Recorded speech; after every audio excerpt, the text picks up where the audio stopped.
Nakabalik na sa bansa si People's Champ Manny Pacquiao matapos ang laban kay Floyd Mayweather Jr. sa Las Vegas, Nevada noong May 2. Sa press conference, sinagot niya ang ilang katanungan kaugnay ng kanyang injury at ang plano para sa 2016. Ito ang malita ni Bernard Danis.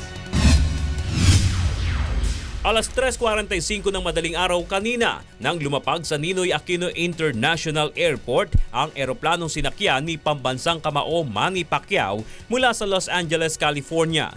Ngayon lang nakauwi sa bansa si Pacquiao dahil kinailangan pa niyang magpa-opera sa balikat dahil sa rotator cuff injury matapos ang laban kay Floyd Mayweather Jr. sa Las Vegas. Sa kanyang pagharap sa media, sinagot niya ang ilang katanungan kaugnay ng kanyang injury at resulta ng laban kay Mayweather. Ayon kay Pacquiao, kumbinsido siyang siya ang nanalo sa laban by 2 points nang panoorin niya ng paulit-ulit ang recorded version ng mega fight.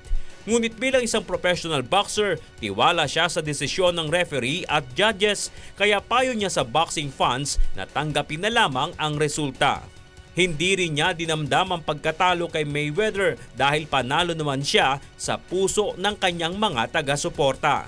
Kahit na may karamdaman ako, yung sa after ng third round, fourth round, ganun pa man, kung titingnan natin round by round yung laban, hindi naman tayo natalo. Hindi tayo nabugbog, panalo tayo. Pero katulad ng sinabi ko, nirespeto natin yung desisyon ng mga judges. Payo rin niya sa ating mga kababayan na wag nang patulan ang mga pasaring ni Mayweather. Sa ngayon ay wala pa siyang plano sa boxing career dahil focus niya muna ang pagpapagaling sa kanyang balikat.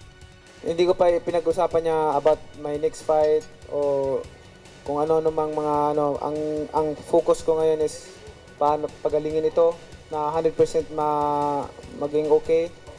At ang focus ko ay sa trabaho ko at saka sa pamilya ko. Samantala, nagsagawa rin ng motorcade si Pacquiao mula Makati hanggang Maynila. Dito namigay siya ng mga t-shirt at CD sa mga nag-aabang na fans. Hati naman ang opinyon ng Filipino boxing fans sa usapin kung dapat pa itong muling lumaban matapos ang operasyon sa kanyang balikat. Gusto pa namin siyang bumalik sa pagka-boxing sapagkat nakita namin ang kanyang laban.